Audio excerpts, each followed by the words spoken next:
বিরতির পর ফিরে এলাম, দেখছেন বাংলাদেশ এখন। জি, আমরা একটু যাব গতকাল আওয়ামী লীগের মোহাম্মদ মাহবুবুল আলম হানিফ অভিযোগ করেছেন যে জামায়াতে ইসলামী ষড়যন্ত্র করে দেশকে অস্থিতিশীল করতে চাচ্ছে। জামায়াতের কি এই শক্তি এখনো আছে?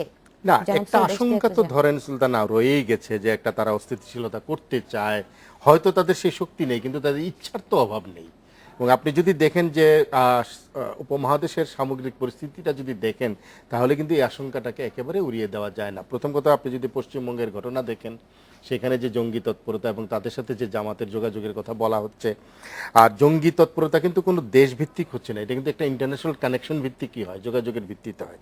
সেই দিক থেকে দেখতে গেলে পাকিস্তানের আর ভারতের ওয়াঘা সীমান্তে যেটা ঘটে গেল নিরাপত্তা বাহিনীর উপস্থিতিতে, এবং পাকিস্তান রেঞ্জার্স বাহিনীকে বলা হয় আর্মির পরে সবচেয়ে এলিট বাহিনী, তাদের উপস্থিতিতে 7 জন লোককে মেরে ফেলা এবং হুমকি দেওয়া যে ভারতে এরকম ঘটনা ঘটবে, এবং তাদের সাথে এবং পাকিস্তান জামাতে ইসলামের যে রিয়েকশন এই ঘটনার বাংলাদেশে কামরুজ্জামান এবং নিজামীর রায়ের পরে, সুতরাং এইখানে কিন্তু একটা আন্তদেশীয় যোগাযোগ এটাকে একদম উড়িয়ে দেওয়া যায় না। এবং আমরা দেখলাম যে বুধবার দিনই হুজির একজন হরকাতুল জিহাদের একজন অপারেশনাল প্রধান না বলে পরিচয় দিয়ে একজনকে গ্রেফতার করেছে গোয়েন্দা পুলিশ। সুতরাং গত কিছুদিন ধরে এরকম জঙ্গি ধরা পড়ছে, তৎপরতা তো রয়ে গেছে। সুতরাং এই জঙ্গি তৎপরতা দেশকে অস্থিতিশীল করার যে চেষ্টা এবং জামাতের দিক থেকে সর্বাত্মক চেষ্টা থাকবে, এটাকে কিন্তু আন্ডার এস্টিমেট করার কোনো স্কোপ নাই। সেই দিক থেকে এই কথাটা থেকে বলেছেন। তবে প্রশ্ন থেকে যায় যে তারা চেষ্টা করবে, সরকার তাহলে কি করছে? সরকার কি বসে আছে? সরকারও নিশ্চয়ই, শাসক দলের কাছে তো প্রত্যাশা জনগণের শান্তি,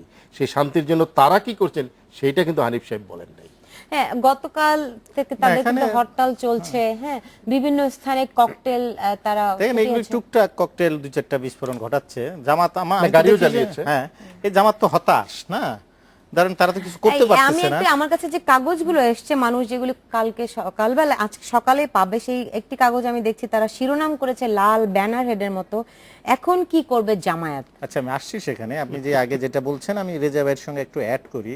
ওই যে অস্থিতিশীল পরিস্থিতি তো ক্রিয়েট করতেই পারে তারা, এটা ঠিক, কিন্তু দল হিসাবে বা সংগঠন হিসাবে জামাত এখন একটা বিপর্যস্ত অবস্থায় আছে।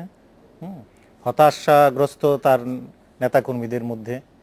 এর বাইরে যে জিনিসটা তাদের তো প্রচুর অর্থবিত্ত, তাদের যে আর্থিক অবস্থা বা সক্ষমতা বা তাদের যে বেনিফিশিয়ারি গ্রুপটা আছে তারা কিন্তু আপনার চাই এই সরকারকে বেকায়দায় ফেলার জন্য বা অস্থিতিশীল পরিস্থিতি ক্রিয়েট করার জন্য কাউকে ভাড়াও করতে পারে। আর এই দেশের অনেক জঙ্গির সাথে জামাতের কানেকশন আছে, অনেক জঙ্গি জামাতের রাজনীতি করে এসে জঙ্গিবাদে নাম লিখিয়েছে।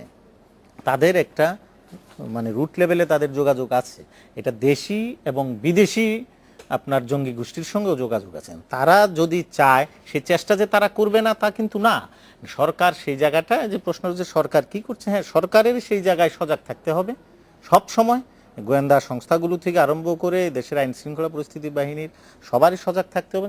জামাত কিন্তু মরণ কামড় দেওয়ার একসময় চেষ্টা করে ব্যর্থ হয়েছে, দিয়েছিল আপনার ওই যে সাইদির সময়, সেরকম আমি সেটা জানতে চাচ্ছি, সেটা আপনি উড়িয়ে দিতে পারেন না, কমপ্লেসেন্ট হওয়ার কোনো জায়গা নেই, সেটা আপনি উড়িয়ে দিতে পারেন না, তারা সেই সুযোগ নিতেই পারে। আর একটা যেটা বললেন আপনি ওই জামাত হতাশ, জামাত এখন কি করবে, হ্যাঁ জামাত এখন কি করবে এটা তো জামাতের লিডারশিপ ঠিক করবে।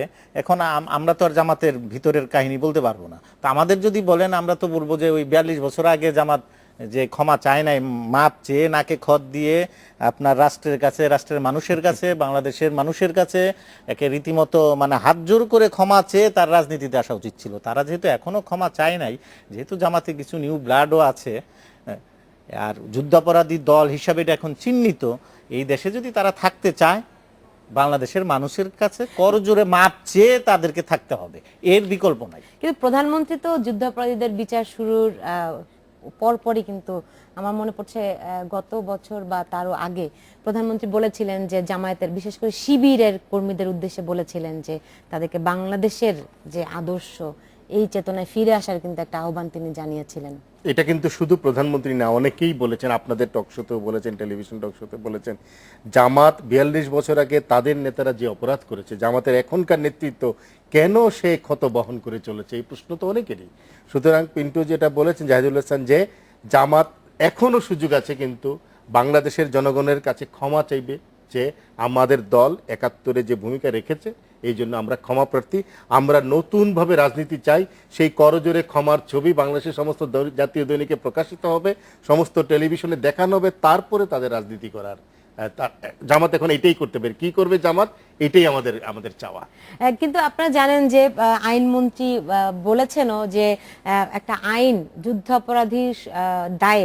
অপরাধের দায়ে সংগঠন হিসেবে জামায়াতের বিচার করার, হ্যাঁ, একটা বিচার করার আইন পর্যবেক্ষণ দিয়েছেনই এবং আইনি প্রক্রিয়াও কিন্তু শুরু হয়েছে। সেটা হতে পারে, আপনার দেখেন সেটা আইনগতভাবে আপনি জামাতকে নিষিদ্ধ করতেই পারেন, হ্যাঁ, সেই সুযোগ আপনার আছে, আইনগতভাবে এটা নিষিদ্ধ করে দিলেন।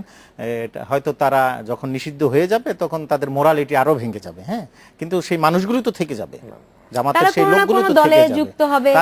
তারা জামাত ইসলামী বাংলাদেশের নাম পরিবর্তন করে নতুন একটি সংগঠনের নাম দল গঠন করে কিন্তু তারা আসতে পারে, অথবা সমমনা অন্য দলে জয়েন করবে। তারা সমমনা কেন, আওয়ামী লীগেও তো অনেকে জয়েন করছে, আমরা বিভিন্ন সময় তারা যে কোনো প্ল্যাটফর্ম খুঁজবে। সেই জায়গাটাই এখন তাদেরকে আপনার ডিসাইড করতে হবে যে 71-এর দায় দেনা তারা নেবে কি নেবে না।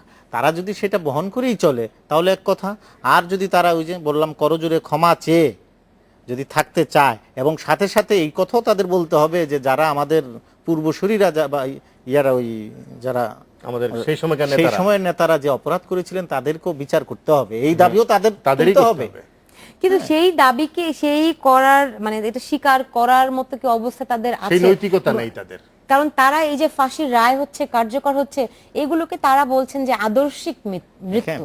এটা বলছে তাদের, হ্যাঁ, তাদের সন্তানেরা এটা বলছে, এখন তাদের তো এটা বলতে হচ্ছে। তারা তো এখন পর্যন্ত তাদের অবস্থান থেকে নড়ে নাই। তারা যদি ফিল করে বা তাদের ইয়াং ব্লাড যদি ফিল করে যে না আমরা সেই দায় নেব না, তখন ভিতর থেকে হয়তো দাবি উঠবে। তা আমরা দেখছি না যে ওই ধরনের দাবি প্রকাশ্যে, ভিতরে কি হচ্ছে জানি না, প্রকাশ্যে তো দেখছি না। আপনি দেখেন জামাতে ইসলামী দল হিসেবে যুদ্ধাপরাধী তাদের নেতাদের বিচারিক কার্যক্রমে অংশ নিচ্ছে, তারা আপিল করছে, তারা শুনানিতে অংশ নিচ্ছে, তারা কেস ফাইল করছে, প্রতিটা পর্বে তারা অংশ নিচ্ছে। আবার যখন রায় হচ্ছে তারা বলছে রায় আমরা মানি না, তারা হরতাল ডাকছে। অদ্ভুত অসৎ একটি রাজনৈতিক সংগঠন, যারা তাহলে তুমি বিচারিক প্রক্রিয়াতে অংশ নেওয়াই তোমার উচিত হয়নি। সেই নৈতিকতার দুর্বলতা মারাত্মক রকমের এই দলটির নেতাকর্মীদের ভিতরে। এবং তারা কি করছে, সমস্ত বিচারিক প্রক্রিয়া অংশ নেওয়ার পরে যখন বিচারিক প্রক্রিয়া হেরে যাচ্ছে তখন তারা বলছে এই আদালত মানি না, এই বিচার মানি না। ট্রাইব্যুনালকে তারা মানে না, আবার তারা বিচার প্রক্রিয়া অংশ নিচ্ছে, তারা বিচারকে মানে। সুপ্রিম কোর্টের সর্বোচ্চ জায়গা, আমাদের বাংলাদেশের সর্বোচ্চ আদালত থেকে কামরুজ্জামানের রায় হয়েছে, তারা আদালতের রায় মানে না বলে তারা হরতাল ডাকছে।